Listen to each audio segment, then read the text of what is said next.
Hello everyone, good morning all of you. आप सब कैसे हैं? बीपीएससी कॉमर्स 2.0 का नोटिफिकेशन बहुत जल्द आने वाला है। 15 से 19 अक्टूबर के बीच आ जाएगा। उस सिलसिले में हमारा ऑनलाइन क्लासेज स्टार्ट हो चुका है और कल से यानी मंडे से 9 अक्टूबर 2023 से कंटिन्यू हमारे एप्लीकेशन पे क्लासेस चलेगा। जैसे कि मैंने आपको पूर्व के वीडियो में भी आपको बता चुका हूँ कि 30% जो मेरा क्लासेज होगा वो यूट्यूब पे फ्री ऑफ कॉस्ट होगा और बाद बाकी 70% जो क्लासेज है वो हमारे एप्लीकेशन के थ्रू होगा। तो जिन भाई बंधु को क्लासेज का अपना प्रिपरेशन करना है, अकाउंट्स, एंटरप्रेन्योरशिप और बिजनेस स्टडीज तीनों का ही क्लासेज प्लस आपको एमसीक्यू यानी कि टेस्ट सीरीज आपको कंप्लीट मिलेगा। तो 1 बाय 1 लाइव क्लासेज भी मिलेगा और रिकॉर्डेड क्लासेज भी आपको देखने को मिलेगा। तो ये हम क्लासेज जो है कैश फ्लो स्टेटमेंट क्लास 12 का टॉपिक है, चैप्टर नंबर 13 है। इस चैप्टर को हम इसलिए आज फर्स्ट डाल रहे हैं ताकि जो एंटरप्रेन्योरशिप है, बीएसटी है और अकाउंटेंसी है, तीनों में ही इसका मोस्ट इंपॉर्टेंट रोल है। तो इस टॉपिक को हम आज 1 बाय 1 डिस्कस करेंगे। आइए देर ना करते हुए क्लास को स्टार्ट करते हैं।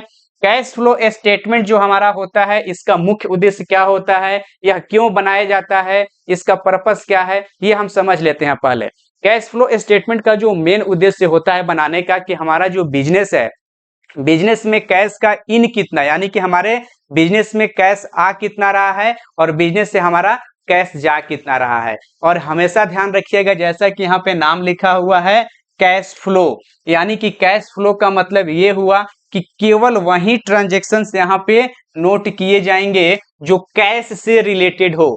देखिए, एक हमारा ट्रांजेक्शन्स जो होता है दो बेसिस पे होता है। एक होता है हमारा कैश बेसिस पे और एक होता है हमारा क्रेडिट बेसिस पे।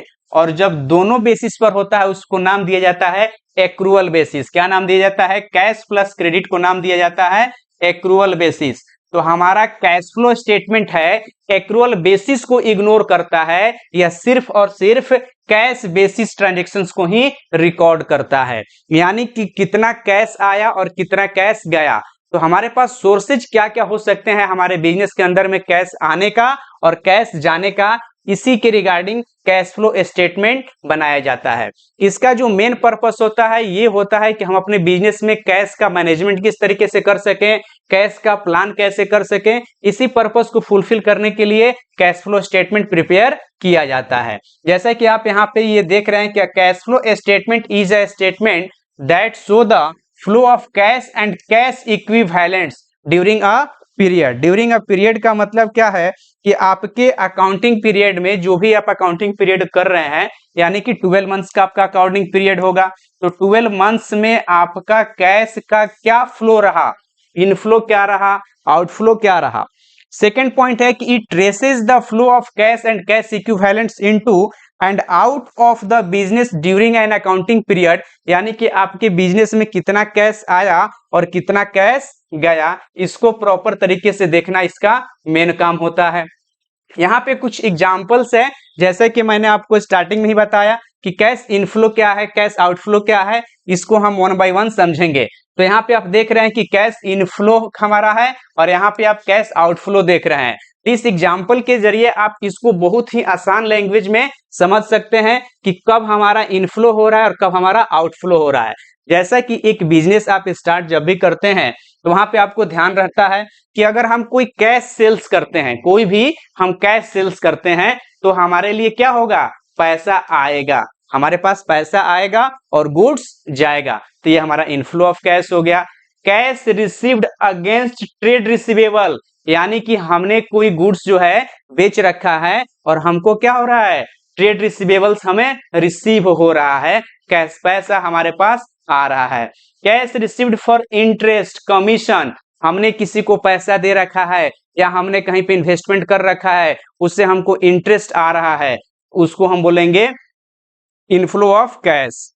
नेक्स्ट पॉइंट है कि cash received from sale of fixed assets, business में बहुत सारे एसेट्स होता है जिसको हमें कुछ समय के बाद बेचना होता है या हमें न्यू एसेट्स परचेज करना होता है। तो उस पर्पस के लिए जब हम एसेट्स को सेल करते हैं, यानी कि अपने फिक्स्ड एसेट्स को जब सेल करते हैं, तो उस टाइम भी हमारे पास कैश आता है। Cash receives against loan and advance, इसका मतलब क्या है कि हमने अगर किसी से लोन लिया या हम किसी से कैश लेते हैं, कैश का अरेंजमेंट करते हैं, तो उस टाइम भी हमारे पास पैसा आता है। और अलग बात है कि हमारे ऊपर लायबिलिटी होगा, अगर हम लोन लेंगे या किसी से फंड ब्रो करेंगे तो हमारे ऊपर लायबिलिटी क्रिएट होगा, बट कैश का तो फ्लो होगा ना बिजनेस में। Proceeds from issue of share या डिवेंचर, अगर हम कोई कंपनी है, कंपनी अगर शेयर इशू करती है, डिवेंचर इशू करती है, तो उस टाइम भी कंपनी के पास क्या आता है, कैश आता है। तो ये जैसा कि आपने देखा कि कैश इनफ्लो है। अब यहाँ पे हम आपसे डिस्कस करेंगे सर कि इससे क्वेश्चंस बनते कैसे हैं। तो आपको दे देगा क्वेश्चंस पैटर्न जो है आपको इस मतलब एग्जांपल में, सॉरी आपके ऑप्शंस में ये दे देगा 4-5 और पूछेगा कि which is not a inflow of cash या which types of application in cash flow, यानी कि किस तरीके का एप्लीकेशन यूज किया जा रहा है, या इनमें से कौन सा कैश इनफ्लो नहीं है, या चूज कीजिए कि इसमें से कौन सा कैश आउटफ्लो नहीं है। तो ये आपके माइंड में होना चाहिए कि हम बिजनेस में कौन सा ऐसा एक्टिविटी करेंगे जिससे हमारा कैश का इनफ्लो होगा या कैश का आउटफ्लो होगा। अब यहाँ पे आउटफ्लो ऑफ कैश में कैश परचेज करेंगे, तो भैया जब सामान परचेज कीजिएगा तो गुड्स आएगा और पैसा जाएगा। Cash paid against trade payable, हमने किसी से कर्ज लिया, मतलब सामान पहले परचेज किया है और उसको पैसा देना है, हम उसको क्या बोलेंगे, cash trade payable. Cash paid for expenses, हम किसी भी तरीके का कोई खर्च करेंगे तो डेफिनेटली हमारा कैश क्या होगा, आउटफ्लो होगा। Cash purchase of fixed assets, जैसे यहाँ पे हमने पढ़ा कि सेल करेंगे तो कैश आएगा, परचेज करेंगे तो कैश जाएगा। लोन एडवांस गिवन, अगर हमने किसी को एडवांस में पैसा दे दिया या हमने किसी को लोन दे दिया तो उस टाइम भी हमारा बिजनेस से कैश आउटफ्लो होगा। Cash paid to redeem preference share या डिवेंचर, जब हम शेयर और डिवेंचर इशू करते हैं तो पैसा आता है, और रिडीम का मतलब होता है कि जब मैच्योरिटी पूरा होता है तो डिवेंचर होल्डर को या शेयर होल्डर को पैसा देना होता है, और जो हम सर्टिफिकेट दिए रहते हैं यानी कंपनी जो सर्टिफिकेट दी रहती है वो सर्टिफिकेट वापस लेती है। तो यहाँ से देखो कि कंपनी से पैसा क्या हो रहा है, आउटफ्लो हो रहा है, और यहाँ पे कंपनी से पैसा क्या हो रहा है, आ रहा है। ठीक है, तो यहाँ पे कंपनी सर्टिफिकेट देकर यानी सर्टिफिकेट इशू करके शेयर सर्टिफिकेट बोले या डिवेंचर सर्टिफिकेट बोले, यहाँ पे इशू करके पैसा ले रही है और यहाँ पे पैसा दे रही है। क्लियर है?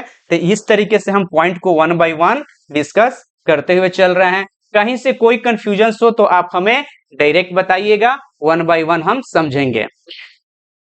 अगला टॉपिक ये है कि कैश हमारा जो है यहाँ पे cash and cash equivalent as per schedule 3। अब इसमें क्वेश्चंस एमसीक्यू पर हमें विशेष ध्यान देना है, क्योंकि कॉमर्स में कंफ्यूजन बहुत ज्यादा हो जाता है जब एमसीक्यू क्वेश्चंस बनता है। तो यहाँ पे एज पर शेड्यूल 3 आपसे पूछ सकता है कि कैश फ्लो स्टेटमेंट का शेड्यूल किस शेड्यूल के द्वारा बनता है, तो शेड्यूल 3 के द्वारा बनता है। पार्ट पूछता है तो पार्ट 1 के द्वारा बनता है। एक्ट पूछता है तो कंपनीज एक्ट 2013 के द्वारा बनता है। तो ये 3 आपके एमसीक्यू के लिए मोस्ट इंपॉर्टेंट पॉइंट है। इसके बाद है कि cash and cash equivalent for the purpose of cash flow statement is generally calculated as, जब हम कैश फ्लो स्टेटमेंट कैलकुलेट करते हैं तो उसका प्रोसेस क्या होता है, उसका फॉर्मेट क्या होता है, ये फॉर्मेट को आप अच्छे से समझिए। यहाँ पे लिखा है कि कैश इन हैंड, यानी कि आपके पास प्रेजेंट टाइम्स में कैश कितना है, उस कैश को हम यहाँ रिकॉर्ड करेंगे। प्लस अगर आपके पास बैंक में कोई डिपॉजिट है उसको हम ऐड कर देंगे, आपके पास कोई चेक या ड्राफ्ट पड़ा हुआ है उसको ऐड करेंगे, करेंट इन्वेस्टमेंट है, मार्केटेबल सिक्योरिटीज है उसको भी ऐड करेंगे, और plus short term deposit in banks, यानी कि शॉर्ट पीरियड के लिए आपने कोई बैंक में डिपॉजिट कर रखा है तो वो कंटेंट को भी हम ऐड करेंगे। तो हमारा फाइंड आउट हो जाएगा cash and cash equivalent. This is the most important point, how to calculate cash and cash equivalent. these 5 points to be consider when calculate cash and cash equivalent. जब भी आपको cash और cash equivalent calculate करना हो तो इस 5 point को mind में सेट रखिए। कैश इन हैंड होना चाहिए, कैश एट बैंक होना चाहिए, चेक ड्राफ्ट होना चाहिए, current saving investment market security होना चाहिए, या शॉर्ट टर्म डिपॉजिट्स बैंक में है तो ये चीज होना चाहिए। तो आप इजिली क्या कर सकते हैं, ये चीज रिकॉर्ड कर सकते हैं। अब यहाँ पे हम बात करते हैं कि क्लासिफिकेशन हम इसका कैसे करते हैं। तो क्लासिफिकेशन के रिगार्डिंग आप देख रहे हैं कि यहाँ पे classification of activities for the preparation of cash flow statement. Cash flow statement is to be prepared showing cash movement under the following 3 different head. ये 3 डिफरेंट हेड, ये भी क्वेश्चंस पूछता है how many heads follow in cash flow statement, कितने head के अंदर cash flow statement को calculate किया जाता है। तो कैश फ्लो स्टेटमेंट को ऑपरेटिंग एक्टिविटीज, इन्वेस्टिंग एक्टिविटीज और financing activities, these are 3 most important point to consider when calculating cash flow statement। Cash flow statement जब भी आप कैलकुलेट करें तो इस 3 पॉइंट का मेन रोल होता है और इसी 3 हेड के अंदर 1 by 1 आपको रिकॉर्ड करना होता है। इसमें जो सबसे इंपॉर्टेंट है 1 by 1 हम डिस्कस करेंगे। उद्देश्य इसका क्या होता है, तो to provide information about the cash inflow and outflow from various activities during an accounting period। इसमें क्या कि to determine the net change in cash and cash equivalent, example to indirect the difference between sources receipt या payment, यानी कि आपका application किस type का हो रहा है, कैश का एप्लीकेशन किस टाइप का हो रहा है, कैश आ रहा है या कैश जा रहा है। इसको मेन पॉइंट हम ध्यान में रखते हैं। इंपॉर्टेंस या usage of cash flow statement, हम कैश फ्लो स्टेटमेंट क्यों बनाते हैं। कैश फ्लो स्टेटमेंट बनाने का जो मोस्ट इंपॉर्टेंट थिंक होता है, मोस्ट इंपॉर्टेंट जो पॉइंट होता है वह ये होता है कि हेल्प इन शॉर्ट रिकॉर्डेड, क्या लिखा है कि help in short term finance planning. अगर हमें कम समय के लिए पैसे की रिक्वायरमेंट है, उस पर्पस के लिए हम क्या बनाएंगे, ये कैश फ्लो स्टेटमेंट बनाएंगे। तो कैश फ्लो स्टेटमेंट का रोल आपको क्लियर है। Help in different cash management, different type के एफिशिएंट कैश मैनेजमेंट हम करते हैं, efficient cash management. Help in comparative study, हम कंपेयर करने के भी पर्पस है, यानी कि जब हमारे पास पैसा होता है तो हम देखते हैं कि हमारे 2021-22 में, यानी 2021-22 में और 22-23 में हमारा क्या रोल रहा, हमारे कैश का क्या रोल रहा, 21-22 और 22-23 में कैश का क्या रोल रहा। तो इस पर्पस के लिए भी हम कैश को क्या करते हैं, रिकॉर्ड करते हैं। ठीक है। Help in determining cash flow from different activity separately, यानी कि डिफरेंट एक्टिविटी सेपरेटली, अलग अलग एक्टिविटी को भी हम क्या करते हैं, इसमें मैनेज करते हुए चलते हैं। नेक्स्ट है कि इंपॉर्टेंस या usage of cash flow statement, क्या क्या इसके इंपॉर्टेंस होते हैं, क्या क्या इसके यूजेज होते हैं। तो help in testing managerial decisions, या हमें मैनेजरियल डिसीजंस को हेल्प करता है टेस्ट करते समय, यानी कि हमारा मैनेजरियल डिसीजन किस तरीके का है, हमारे कंपनी के अंदर जो मैनेजर हैं उनका डिसीजन लेवल अच्छा है या बुरा है, इसको भी हेल्प करता है cash flow statement. Help in assessing liquidity and solvency, liquidity and solvency का मतलब ये होता है कि जब हमारा कंपनी समाप्त हो रहा हो या खत्म हो रहा हो, बंद हो रहा हो, तो उस टाइम भी हमारे पास कितना कैश आ रहा है, कहीं ऐसा तो नहीं कि घर से पैसा लाकर हमें देने की आवश्यकता पड़ेगी। Help in making dividend decisions, company जब शेयर इशू करती है, तो शेयर इशू करती है कंपनी, तो उस कंडीशंस में कंपनी को अपने शेयर होल्डर को डिविडेंड देना होता है, तो डिविडेंड डिसीजंस भी बनाने में हेल्प करता है हमारा cash flow statement. I hope कि आपको यहां तक हर बात क्लियर हो। तो हम 1 by 1 limitation of cash flow statement, क्या इसके लिमिटेशंस है, उस लिमिटेशंस को हम समझते हैं। ये मोस्ट इंपॉर्टेंट पॉइंट है कि the limitation of cash flow statements are ignore non cash transactions, non cash transactions, यानी जो कैश में ट्रांजेक्शंस नहीं है उसको हमें क्या करना है, इग्नोर करना है। Ignore the accrual concept, accrual concept क्या कहता है, credit transactions and cash transactions both to be recorded, तो यहाँ पे उसको इग्नोर करना है, ओनली कैश ट्रांजेक्शंस हमें करना है। तो लिमिटेशंस में एक्रूअल कंसेप्ट को इग्नोर करते हैं।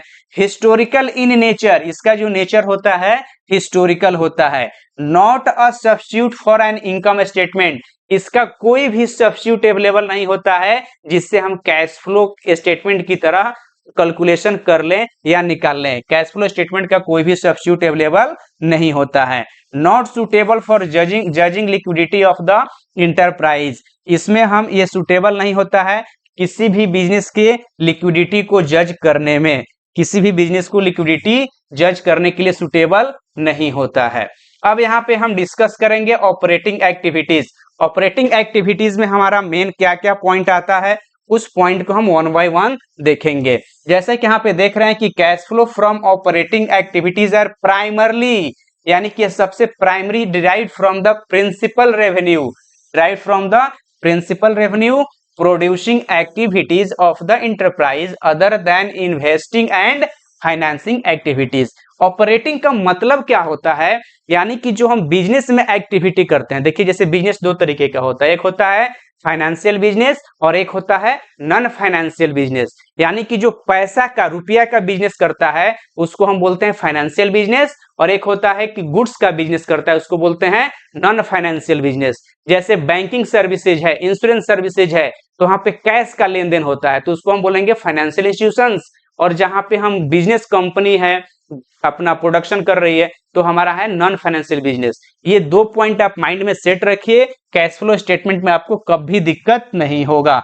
नॉन फाइनेंशियल मैन्युफैक्चरिंग होता है। प्रिंसिपल रेवेन्यू प्रोड्यूसिंग एक्टिविटीज में क्या है कि manufacturing and selling goods. Retail trading, retail trading तो आप समझ रहे होंगे ना, buying and selling of goods, buying and reselling of goods. Service में सेलिंग एंड प्रोवाइडिंग सर्विसेज, जब हम सर्विसेज कोई प्रोवाइड करते हैं तो ये सारा हमारा क्या होगा, नॉन फाइनेंशियल। और फाइनेंशियल में हमारा फाइनेंस आ गया, providing loan, taking loan, dealing in securities et cetera. यानी कि हम रुपया पैसा में अगर हम डील कर रहे हैं तो हमारा क्या होगा, फाइनेंशियल ट्रांजेक्शंस होगा, तो उसको हम बोलेंगे operating activity. Point of view से जब हम ऑपरेटिंग एक्टिविटी कंसीडर करेंगे तो वहां पे हमें ये चीज ध्यान में होना चाहिए कि यह इंस्टीट्यूशन, जिस इंस्टीट्यूशंस का हम कैश फ्लो स्टेटमेंट बना रहे हैं वह इंस्टीट्यूशंस हमारा फाइनेंशियल है या नॉन फाइनेंशियल है, उसके कंटेक्स्ट में हमें सोचना होता है। ठीक है, चलिए आगे देखिए। इसमें एग्जांपल्स हम कुछ लेते हैं cash flow from operating activities का, नॉन फाइनेंशियल इंटरप्राइजेज का। नॉन फाइनेंशियल इंटरप्राइजेज में कुछ एग्जांपल है, जो देखिए cash received from sale of goods, sale of goods यानी कि हम गुड्स को बेच रहे हैं, या रेंडरिंग सर्विस यानी प्रोवाइडिंग सर्विस, या हम सर्विस प्रोवाइड कर रहे हैं, तो ये हमारा नॉन फाइनेंशियल एक्टिविटी है। कैश रिसीव्ड फ्रॉम रॉयल्टी, अब देखिए रॉयल्टी क्या होता है कि जो पब्लिकेशन बुक को पब्लिश करती है तो उसको पता थोड़ी होता है कि हमारा मार्केट में कितना बुक निकल गया। तो आप जब भी देखते होंगे कि बुक में लिखा रहता है सीरीज, उसका एडिशन, कौन सा एडिशन चल रहा है, तो उसमें एक ISBN करके कोड होता है, तो कोड से पता चलता है कि हमारा कितना बुक प्रिंट हो गया मार्केट के लिए, सेल होने के लिए। तो जितना पब्लिश्ड होगा ना, जितना नंबर ऑफ क्वांटिटी होगा, उसके हिसाब से जो हमें रॉयल्टी मिलता है, उसी को हम, जो हमें पैसा मिलता है उसी को हम क्या बोलते हैं, रॉयल्टी बोलते हैं। फी, कमीशन एंड अदर रेवेन्यू, ये सब हमारा क्या है, नॉन फाइनेंशियल एक्टिविटी का है। Cash received from trade receivable, जैसे डेटर्स एंड बिल्स रिसीवेबल, ये सब हमारा क्या है, नॉन फाइनेंशियल एक्टिविटी है। अब देखिए बैंक में आप डेटर तो होंगे नहीं, इंश्योरेंस में तो आप डेटर होंगे नहीं, ठीक ना, वहां पे आप पार्टी होइएगा, आपके ऊपर लायबिलिटी होगा। तो यहाँ पे जब हम उधार में सामान बेच देते हैं, अब हम जाएं इंश्योरेंस कंपनी के पास और बोले कि मेरा इंश्योरेंस कर दीजिए, 10 दिन बाद पैसा देंगे, इंश्योरेंस कंपनी बोलेगा कि आप 10 दिन बाद आइए आपका इंश्योरेंस होगा। तो वहां पे जो भी काम होता है कैश में होता है, लेकिन बिजनेस में कैश और क्रेडिट दोनों ट्रांजेक्शन को रिकॉर्ड किया जाता है, इसलिए यहाँ पे डेटर्स और बिल्स रिसीवेबल दोनों आ जाते हैं। Cash payment to suppliers for goods and services, अगर हम कैश पेमेंट करते हैं किसको, सप्लायर्स को, या गुड्स और सर्विस के लिए। Cash payment of wages, salaries and other payment to employees, अगर हम वेजेस दे रहे हैं, सैलरी दे रहे हैं, या कोई अदर कोई भी अमाउंट दे रहे हैं, कोई भी कंसिडरेशन पे कर रहे हैं अपने एम्प्लॉय को, तो हमारा नॉन फाइनेंशियल इंटरप्राइज के अंदर में आएगा। कैश पेमेंट या refund of income taxes, income tax, जैसे कि आप बिजनेस में पैसा अर्न किए और अर्न करने के बाद आपको पता है कि सर हमें इनकम टैक्स देना होता है, तो unless they can be specifically identified with financing and investing activities, तो इसको भी हम क्या मानेंगे कि ये हमारा क्या है, नॉन फाइनेंशियल एक्टिविटी के अंदर आएगा। अब यहाँ पे फाइनेंशियल इंटरप्राइज के भी कुछ एग्जाम्पल आपके लिए अवेलेबल है। फाइनेंशियल इंस्टीट्यूशंस के लिए कुछ एग्जाम्पल्स है, इसको आप देखिए। Payment for purchase of securities, अगर हम कोई सिक्योरिटीज कर रहे हैं तो उसके लिए हमें क्या करना होगा, पेमेंट करना होगा। तो payment for purchase of securities के लिए हम अमाउंट देंगे, तो ये हमारा फॉर फाइनेंशियल इंटरप्राइज होगा। अगर हम सेल कर रहे हैं सिक्योरिटीज, हम कोई सिक्योरिटीज बेच रहे हैं, कोई बॉन्ड्स बेच रहे हैं, dividend received on securities, dividend आ गया। पेमेंट इंटरेस्ट ऑन लोन, हम लोन पे पेमेंट कर रहे हैं। Interest received on loan granted, loan पे देखिए जहां लोन आ रहा है इट मींस क्यों क्या है, बैंकिंग इंस्टीट्यूशंस है, बैंकिंग इंस्टीट्यूशंस हो, माइक्रो स्मॉल फाइनेंसिंग हो, ठीक ना। तो बहुत सारे ऐसे मतलब आज की डेट में नॉन फाइनेंशियल जो फाइनेंशियल इंस्टीट्यूशंस है जो स्मॉल लेवल पर भी वर्क करता है, और बैंक और इंश्योरेंस जो है बैंकिंग सेक्टर में वो ज्यादातर हमारा फाइनेंशियल इंटरप्राइजेज होते हैं। पेमेंट ऑफ सैलरीज या एक्सेट्रा टू एम्प्लॉई, हम पेमेंट कर रहे हो अपने फाइनेंशियल इंस्टीट्यूशंस के अंदर में। कैश पेमेंट या refund of income taxes unless they can be specifically identified with the financing and investing activities. तो ये सारा हमारा क्या हो जाएगा, फाइनेंशियल एक्टिविटी के अंदर आएगा। नेक्स्ट पॉइंट हमारा आइए, इन्वेस्टिंग एक्टिविटी। इन्वेस्टिंग का मतलब क्या होता है, इन्वेस्टमेंट, इन्वेस्टमेंट वर्ड निवेश, इन्वेस्टमेंट वर्ड निवेश आप समझते होंगे कि हम कभी भी कोई बिजनेस करते हैं तो हमारे पास जो एक्स्ट्रा फंड होता है उस फंड को हम इन्वेस्ट करते हैं। तो इन्वेस्टिंग में भी कुछ होता है, cash flow from investing activities, cash payment to acquire fixed assets, cash payment to acquire fixed assets, यानी कि हम किसी भी फिक्स्ड एसेट्स को एक्वायर करने के लिए जो हम कैश पेमेंट कर रहे हैं, acquire to fixed assets, including intangible. Including intangible का मतलब क्या हो गया कि जैसे फिक्स्ड एसेट्स में जैसे गुडविल हो गया, पेटेंट हो गया, ट्रेडमार्क हो गया, कॉपीराइट हो गया, ठीक ना, तो इसको हम बोलते हैं इंटेंजिबल फिक्स्ड एसेट्स। तो इसके लिए भी ये भी इंक्लूड है, तो ये हमारा क्या होगा, इन्वेस्टमेंट हो गया, एक तरीके से क्या हो गया, इन्वेस्टमेंट हो गया। हम लीज पर कोई प्रॉपर्टी ले रहे हैं तो भी हमारा इन्वेस्टमेंट कहलाएगा।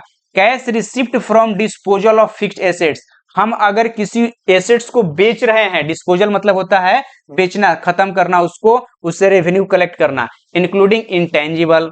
Cash payment to acquire shares, warrants या डेब्ट इंस्ट्रूमेंट ऑफ अदर इंटरप्राइजेस, यानी कि हम किसी को कैश पेमेंट कर रहे हैं क्या करने के लिए, शेयर एक्वायर करने के लिए, वारंट एक्वायर करने के लिए, या किसी तरीके का डेब्ट इंस्ट्रूमेंट यानी कि लोन वोन लेने के लिए। Cash received from disposal of share, share हम बेच रहे हो, वारंट्स हम बेच रहे हो, डेब्ट इंस्ट्रूमेंट्स ऑफ अदर इंटरप्राइजेज, अंदर इंटरप्राइजेज को हम पैसा दे रहे हो। Cash advances and loans made to third parties other than advance and loan made by of financing enterprises, यानी कि हमारे पास जो भी कैश एडवांसेज है, लोन्स है, उसको हम किस तरीके से बना रहे हैं, थर्ड पार्टी को हम दे रहे हैं, तो भी हमारा क्या होगा, इन्वेस्टिंग एक्टिविटी के अंदर आएगा। Cash received from the repayment of advances and loans made to third parties other than advances and loans of a financing enterprises. तो इस तरीके से आप देख रहे हैं इन्वेस्टिंग एक्टिविटीज हमारा कंप्लीट हुआ। नेक्स्ट पॉइंट आता है हमारा फाइनेंसिंग एक्टिविटीज।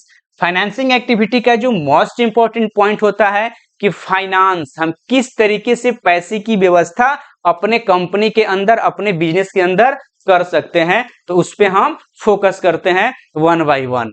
देखिए इसमें जो इंपॉर्टेंट थिंग है कि cash proceeds from issue of shares other than similar instruments, यानी कि कोई कंपनी शेयर इशू कर देती है तो उसके पास फाइनेंस पर यानी कि पैसा आ जाता है। Cash proceeds from issue of debentures, loan, bonds and other short या लॉन्ग टर्म बोरोइंग, यानी कि किसी भी तरीके का कोई भी डॉक्यूमेंट्स या सिक्योरिटीज इशू करके कोई कंपनी जब फंड रेज करती है तो हमारा फाइनेंसिंग एक्टिविटीज के अंदर में आएगा। Cash repayment of the amount borrowed, यानी कि हमने जो अमाउंट उधार लिया है उसको क्या कर दिया, रीपेमेंट कर दिया। Redemption of debenture and preference share, हमने जो डिवेंचर्स या शेयर्स को इशू किया था उसको रिडीम कर दिया, यानी कि उसका पैसा वापस कर दिया। Repayment for buyback of equity shares, हमने जो शेयर्स को इशू किया था उस शेयर्स को वापस परचेज कर लिया, उसमें हमने कोई पैसा इन्वेस्ट किया। Payments of dividend on equity and preference share, dividend हम जो प्रोवाइड करते हैं, जो शेयर होल्डर होते हैं अपने शेयर होल्डर को टाइम टू टाइम यानी ईयर में एक बार हम जब हमारा बैलेंस शीट प्रिपेयर्ड होता है तो जो भी हमारा प्रॉफिट होता है तो हमें एक मैनेज करना पड़ता है कि हम कितना अमाउंट इस बार अपने शेयर होल्डर को डिविडेंड के रूप में देंगे। तो हम डिविडेंड के रूप में कितना दे रहे हैं उसके ऊपर भी हम बात कर लेते हैं। Payments for interest on debentures and loans, अगर हम डिवेंचर्स और लोन्स, डिवेंचर्स जैसे कि डिवेंचर्स एक तरीके का लोन ही होता है, लॉन्ग टर्म लायबिलिटीज होता है, तो हमने कंपनी जो है डिवेंचर सर्टिफिकेट इशू करके पैसा ली है और उसको क्या कर रही है, रिडीम कर रही है यानी पेमेंट कर रही है, तो उसको भी हम कंसीडर करेंगे फाइनेंसिंग एक्टिविटी के अंदर। कंपनी ने किसी से लोन ले लिया है तो उसको एक सर्टेन पीरियड के बाद या आफ्टर सम टाइम उसको क्या करना पड़ेगा, पे करना पड़ेगा, तो ये भी हमारा क्या हो जाएगा, फाइनेंसिंग एक्टिविटी के अंदर रिकॉर्ड हो जाएगा। अब यहाँ पे operating activities non financial enterprises, इसमें क्या क्या आता है, ये सबसे इंपॉर्टेंट थिंग है। देखिए क्लासेज में आपको कहीं से कोई किंतु परंतु नहीं होगा, और जैसा कि मैंने बताया कि हमारे क्लास का ऐप जो है आ चुका है, आप डिस्क्रिप्शन से ऐप को डाउनलोड कर सकते हैं, हमें कांटेक्ट कर सकते हैं। अगर आपको किसी तरीके का कोई इश्यू आ रहा है 100% रिस्पॉन्स दिया जाएगा। क्लासेज आपको समझ में आ रहा है तो भी बताइए, कोई दिक्कत हो रही है वो भी आप कमेंट सेक्शन में बताइए, हम पूरा प्रयास करेंगे आपको और अच्छे तरीके से समझाने का। यहाँ पे आप देख रहे हैं कि operating activities non financing enterprises, तो operating activities non financing enterprises है, यहाँ पे इनफ्लो ऑफ कैश है, यहाँ पे आउटफ्लो ऑफ कैश है। तो operating activities non financial enterprises में क्या क्या एक्टिविटी होता है, तो जैसे सबसे पहले हम इनफ्लो देखते हैं, कैश सेल्स, हम कैश में बेचते हैं, cash received against trade receivable, cash received for interest commission etc. Outflow में क्या होगा, तो cash purchase, cash paid for expenses. Operating activities financial enterprises, ये फाइनेंशियल के लिए बोल रहा है। Interest and dividend received from sale of securities, और payment of interest on loan outflow हो जाएगा। पेमेंट हम कहीं भी करेंगे, इनकम टैक्स का पेमेंट करें, किसी इंप्लॉय को सैलरी दिए, कोई सिक्योरिटी परचेज किए, या हम लोन जो लिए हैं उसके लिए इंटरेस्ट पे कर रहे हैं, तो ये हमारा क्या हो जाएगा, आउटफ्लो हो जाएगा। ठीक है, चलिए आगे देखिए, methods for preparing cash flow statement. देखिए कैश फ्लो स्टेटमेंट्स के दो मेथड्स होते हैं, तो यहाँ पे भी एमसीक्यू आता है। How many methods to be calculated cash flow statements, cash flow statement को रोकड़ विवरण को बनाने के लिए कितने मेथड यानी कि कितने मेथड का प्रयोग किया जाता है, तो देयर आर टू मेथड्स। पहला हमारा है कौन सा, डायरेक्ट मेथड, और दूसरा हमारा कौन सा है, इनडायरेक्ट मेथड। तो आइए हम समझते हैं इनडायरेक्ट मेथड पहले। इनडायरेक्ट मेथड में आपको दिख रहा होगा कि हमारा कैश फ्लो स्टेटमेंट है, और कैश फ्लो स्टेटमेंट में 1 बाय 1 आपको हर एक पॉइंट देखने को मिलेगा। तो यहाँ पे पार्टिकुलर्स बनाते हैं, डिटेल्स यानी कि हम इनर कॉलम इसको बोल सकते हैं, और इसको हम आउटर कॉलम बोल सकते हैं। यानी कि फर्स्ट में जो डिटेल्स लिखा हुआ है, जैसे कि नंबर ऑफ हेड ज्यादा होगा तो हम पहले इनर कॉलम में लिखेंगे, देन आफ्टर उसको हम फाइनल आउटर कॉलम में लेकर जाएंगे। और पार्टिकुलर्स में हम जो भी हमारा स्टेटमेंट होगा, जो भी हमारा एक्टिविटी हुआ रहेगा, उस एक्टिविटी को रिकॉर्ड करेंगे। तो यहाँ पे cash flow from operating activities, net profit as per profit, net profit as per profit, यानी कि नेट प्रॉफिट हमारा जो भी होगा उसको हम क्या करेंगे, यहाँ पे मेंशन करेंगे, net profit as per profit या लॉस अकाउंट। इसमें हम ऐड करेंगे नॉन कैश एक्सपेंसेस, जो भी हमारा नॉन कैश एक्सपेंसेस। अब आपके माइंड में होना चाहिए कि नॉन कैश एक्सपेंस किसको बोलते हैं, तो कोई भी चीज जो हम राइट ऑफ करते हैं ना, वो हमारा क्या है, नॉन कैश है। जैसे डेप्रिसिएशन हो गया, क्या हो गया, डेप्रिसिएशन ऑन फिक्स्ड एसेट्स, हमने गुडविल का राइट ऑफ कर दिया। राइटिंग ऑफ प्रिलिमिनरी एक्सपेंसेज, हम जो बिजनेस स्टार्ट करते हैं उस टाइम पे जो हमारा एक्सपेंस होता है उसको हम खत्म करते हैं, आफ्टर 2-4 साल के बाद वो खत्म कर देते हैं, बुक से हटा देते हैं, यानी कि हम बोलते हैं अपलिखित कर देना। अपलिखित मतलब हो गया बुक से हटा देना। जब हम बुक से किसी चीज को हटाते हैं तो उसको हम क्या बोलते हैं, राइट ऑफ करना। तो written of discount on issue of share या डिवेंचर, हम शेयर या डिवेंचर को डिस्काउंट पर इशू किए हैं तो उसको भी हम क्या करेंगे, राइट ऑफ कर देंगे। नेक्स्ट पॉइंट हमारा है नॉन ऑपरेटिंग एक्सपेंस को क्या करेंगे, ऐड करेंगे। नॉन ऑपरेटिंग एक्सपेंस को क्या करेंगे, ऐड करेंगे। नॉन कैश एक्सपेंस को क्या करेंगे, ऐड करेंगे। किसमें ऐड करेंगे, तो cash flow from operating activities में ऐड करेंगे। अब यहाँ पे देखिए प्रपोज्ड डिविडेंड, प्रपोज्ड डिविडेंड हमारा जो भी होगा उसको ऐड करेंगे। इंटरिम डिविडेंड को ऐड करेंगे। Provision for tax during the year add करेंगे। और इंटरेस्ट ऑन लोन बोरोइंग जो भी होगा इसको भी क्या करेंगे, ऐड करेंगे। तो इस तरीके से हम इंटरेस्ट ऑन लोन्स वगैरह ये सब कुछ क्या ऐड करते हुए चलेंगे। इसमें से लेस क्या करेंगे, तो लेस करने के लिए हमारे पास बचता क्या है, non operating income. Non operating income में इसको, जैसे इसको हम क्या करेंगे, लेस करेंगे। नॉन ऑपरेटिंग इनकम को लेस करेंगे। नॉन ऑपरेटिंग इनकम क्या होता है, तो रिफंड ऑफ टैक्स। हमने टैक्स पे किया या हमारा इनकम ज्यादा शो किया, ऑटोमेटिक अकाउंट से डिडक्ट हो गया, तो रिफंड हो गया, हमारा टैक्स का अमाउंट क्या हो गया, रिफंड हो गया। जैसे टीडीएस से कटता है, क्या कटता है, टीडीएस, टैक्स डिडक्शन सर्विसेज, तो इसको हम रिफंड में कंसिडर करेंगे। एक्स्ट्रा ऑर्डिनरी आइटम कोई है, profit on sale of fixed assets, हम कोई फिक्स्ड एसेट्स को बेच रहे हैं, उससे हमको कोई प्रॉफिट हो रहा है, उसको भी हम लेस कर लेंगे। Profit on sale of investment, हमको इन्वेस्टमेंट जो हमने बेचा है, जो भी हमारा इन्वेस्टमेंट है उसको हम बेचे हैं, उस इन्वेस्टमेंट से जो हमको फायदा हो रहा है उसको हम क्या करेंगे, लेस करेंगे। इनकम फ्रॉम इंटरेस्ट या डिविडेंड या इन्वेस्टमेंट, इंटरेस्ट ऑफ डिविडेंड, यानी कि हम यहाँ पे डिविडेंड कर दीजिए, डी छूटा हुआ है, ठीक है। रेंट रिसीव्ड, हम कोई रेंट रिसीव्ड कर रहे हैं, रिजर्व रिटर्न बैक कर रहे हैं, तो इस तरीके के आइटम को क्या करेंगे, लेस करेंगे। तो operating profit before working capital changes यहाँ पे हमें कैलकुलेट होकर आ जाएगा। इसके बाद हम क्या करेंगे, ऐड करेंगे इसमें क्या चीज, operating profit before working capital change, ये हम कैलकुलेट कर लेंगे। तो इसमें इसको ध्यान से देखिएगा, क्योंकि ये जो पॉइंट है ना, ये एग्जाम में भी आपसे छोटा सा न्यूमेरिकल के रूप में पूछ देता है, जिसका न्यूमेरिकल एग्जाम्पल भी आपको आगे हम करवाएंगे, इसका एमसीक्यू भी आपको हम आगे करवाएंगे, ठीक है। तो operating profit before working capital change में देखिए दिया गया रहता है, इसमें हम ऐड करते हैं। ऐड किसको करते हैं, decrease in current assets, except मतलब होता है छोड़कर, कैश एंड कैश इक्विवेलेंट। फिर इसमें हम ऐड करते हैं क्या, इंक्रीज इन करेंट लायबिलिटीज, यानी करेंट एसेट्स डिक्रीज होना चाहिए और करेंट लायबिलिटीज इंक्रीज होना चाहिए, एक्सेप्ट बैंक ओवरड्राफ्ट, यानी बैंक ओवरड्राफ्ट इसमें इंक्लूड नहीं होना चाहिए। इसमें से लेस करेंगे इंक्रीज इन करेंट एसेट्स, तो यहाँ पे देखिए ऐड में क्या होगा, डिक्रीज इन करेंट एसेट्स, और लेस में क्या होगा, increase in current assets. Less में क्या हो रहा है, तो आपको यहाँ पे देखो increase in current liabilities add हो रहा है, ठीक उसका उल्टा decrease in current liabilities less हो रहा है। Cash generated from used in operating before tax, यानी कि टैक्स से पहले हमारे पास कितना कैश है वो चीज हमें आ जाएगा। इसमें से जब हम लेस कर देंगे इनकम टैक्स, तो net cash flow from operating activities calculate हो जाता है। ये कंप्लीट स्टेटमेंट था, फॉर्मेट था cash flow from operating activity calculate करने के लिए। तो बीएसटी के अंदर में भी न्यूमेरिकल पूछ सकता है, एंटरप्रेन्योरशिप के अंदर भी पूछ सकता है, और अकाउंटेंसी का तो ये चैप्टर ही है। तो ये तीनों ही चैप्टर में ये आपको हेल्प करेगा, cash flow from operating activities. इसके बाद हम बात करते हैं इन्वेस्टिंग एक्टिविटीज का।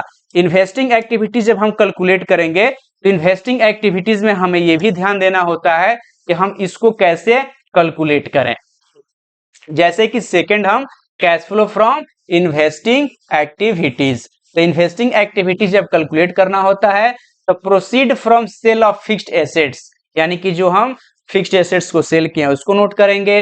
Proceed from sale of investment, यहाँ पे sale of investment. Proceed from sale of intangible assets, यानी कि कोई भी हम इंटेंजिबल एसेट्स को सेल करेंगे उसको भी रिकॉर्ड करेंगे। इंटरेस्ट एंड डिविडेंड रिसीव्ड, कोई भी अगर हमको इंटरेस्ट या डिविडेंड रिसीव्ड होता है उसको भी हम इसके अंदर रिकॉर्ड करेंगे। Rent income, purchase of fixed assets, purchase of investment, purchase intangible assets like goodwill, तो net cash from investing activities, ये चीज हमें कैलकुलेट होकर आ जाता है। आगे फाइनेंसिंग एक्टिविटीज का भी फॉर्मेट देख लीजिए कि फाइनेंसिंग एक्टिविटीज हम कैसे कैलकुलेट करते हैं। तो फाइनेंसिंग एक्टिविटीज कैलकुलेट करने का बहुत ही सिंपल तरीका है, आपके माइंड में होना चाहिए।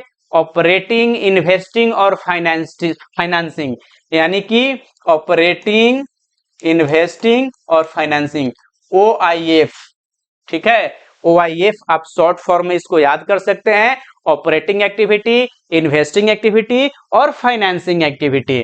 अब देखिए यहाँ पे cash flow from financing activity जब आपको कैलकुलेट करना हो तो क्या कीजिएगा, proceeds from issue of shares या डिवेंचर्स, यानी कि जब आप शेयर्स या डिवेंचर क्या कर रहे हो, इशू कर रहे हो।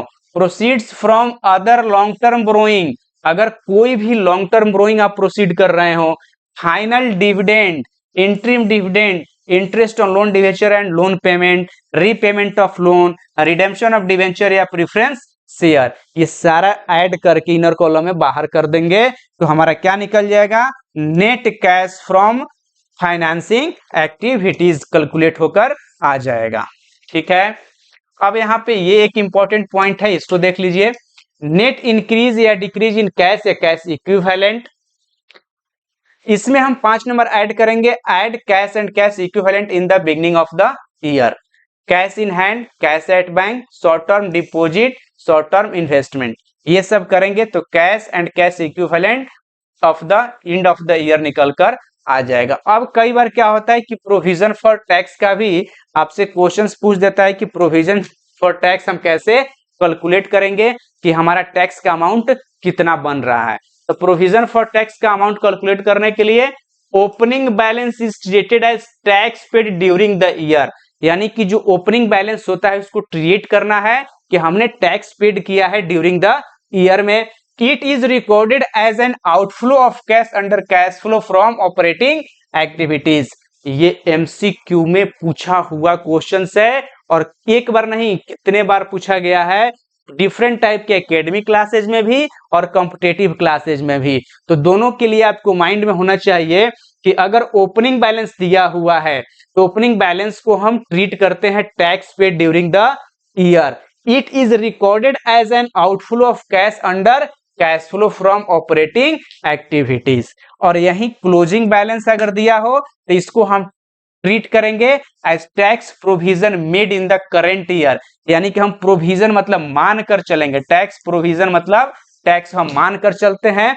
इसके लिए करेंट ईयर के लिए it is added to the current year's profit, और यह जो हमारा करेंट ईयर का प्रॉफिट होता है उस प्रॉफिट में इसको हम जोड़ देते हैं।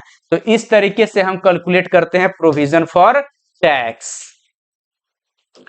केस 2 है कि when additional information is given in addition to the opening and closing balance, अगर आपको एडिशनल इंफॉर्मेशन दिया हुआ है ओपनिंग और क्लोजिंग बैलेंस के रिगार्डिंग तो हम इस तरीके से फॉलो करेंगे। बैंक अकाउंट में सबसे पहले हम यहाँ पे लिखेंगे बाय बैलेंस BD, BD का मतलब होता है ओपनिंग बैलेंस, BD का मतलब क्या होता है जी, ओपनिंग बैलेंस, और CD का मतलब क्या होता है, ओपनिंग बैलेंस, क्लोजिंग बैलेंस, तो इसको हम बोलेंगे ओपनिंग बैलेंस। और यहाँ पे हमारा CD है, इसको हम बोलेंगे क्लोजिंग बैलेंस। तो जब भी एडिशनल इंफॉर्मेशन गिवन हो किसके बारे में, ओपनिंग एंड क्लोजिंग बैलेंस के बारे में, तो हम सबसे पहले टू बाय बैलेंस BD लिखेंगे, to bank account tax paid, और by statement of profit and loss account provision जो मेड किए हैं वो लिखेंगे, और रेस्ट जो हमारा बच जाएगा यहाँ पे वो क्लोजिंग बैलेंस निकल कर आ जाएगा। चलिए आगे है प्रपोज डिविडेंड हम कैसे कैलकुलेट करेंगे, when both opening and closing balance are given, यानी कि आपके पास ओपनिंग बैलेंस भी दिया हो और क्लोजिंग बैलेंस भी दिया हो, यानी कि आपके पास आपके क्वेश्चंस में ओपनिंग बैलेंस भी गिवन हो और क्लोजिंग बैलेंस भी गिवन हो। तो ओपनिंग और क्लोजिंग बैलेंसेस दोनों दिया हो तो opening balance is treated as dividend paid during the year, जैसे प्रीवियस में भी था।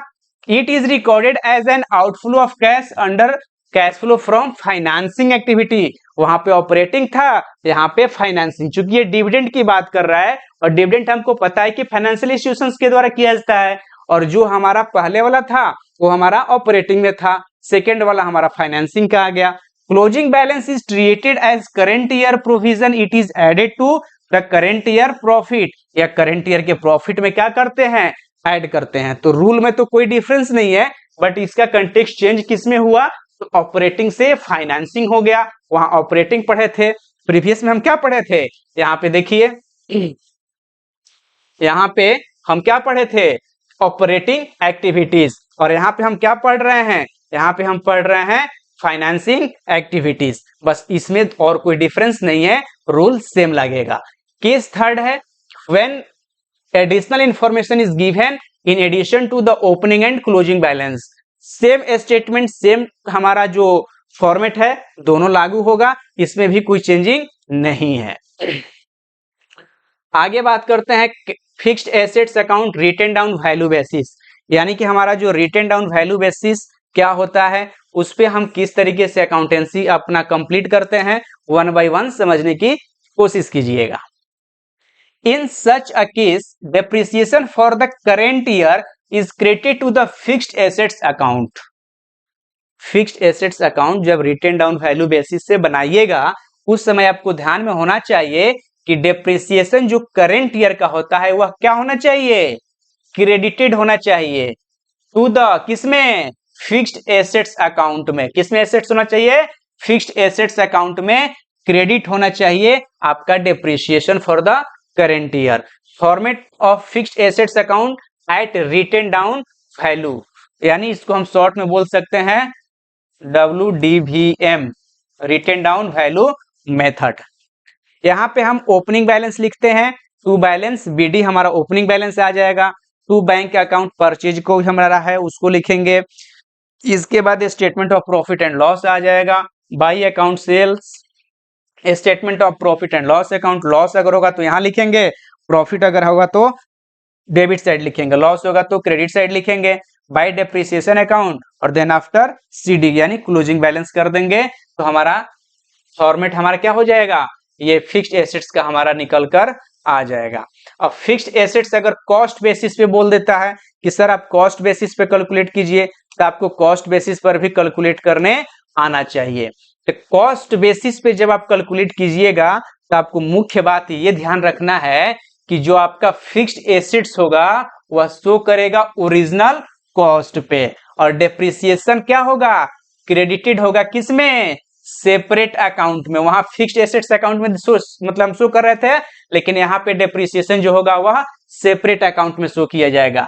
Termed as accumulated depreciation. Accumulated depreciation account का मतलब होता है उस डेप्रिसिएशन को मान कर चलना। एक्यूमुलेट मतलब होता है मान लेना, यानी कि जब हम डेप्रिसिएशन को मान कर चलते हैं तो उसको हम बोलते हैं एक्यूमुलेटेड डेप्रिसिएशन।